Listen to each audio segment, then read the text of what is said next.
వంశీ అశోక్ మొహంలోకి చూడలేక నేల చూపులు చూస్తూ మన స్నేహాన్ని ఇంతటితో కట్ చేద్దాం అనుకుంటున్నాను అశోక్ అంటాడు. ఆ మాటలకి అశోక్ షాక్ అవుతూ స్నేహాన్ని కట్ చేసుకోవడమా? నో, మన స్నేహం విడిపోవడానికి నేను ఒప్పుకోను. అసలు అలా ఎలా మాట్లాడగలుగుతున్నారు ఫ్రెండ్? మీ నుంచి నన్ను దూరం అవ్వమని ఎలా చెప్పగలుగుతున్నారు అని అడుగుతాడు. నేను చెప్పేది విను అశోక్. నీకు మా స్నేహం దూరమైనా రేణు నీ ఇంట్లోనే ఉంది. తన మనసు మారితే లైఫ్ లాంగ్ నీకు తోడుగా ఉంటుంది అంటాడు. రేణు విషయం పక్కకు పెట్టండి ఫ్రెండ్. నేను మాత్రం మీ స్నేహానికి దూరం కాలేను. అది నా వల్ల కాదు అంటాడు అశోక్. వంశీ కాస్త సీరియస్గా చూస్తూ, తప్పదు అశోక్.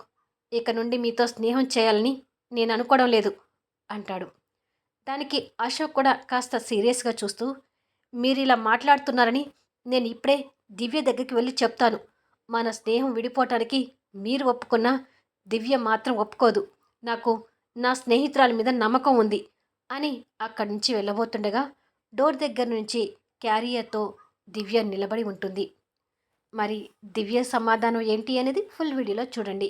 స్టోరీ నచ్చినట్టయితే దయచేసి లైక్స్ ఇవ్వండి, కామెంట్ షేర్ చేయండి.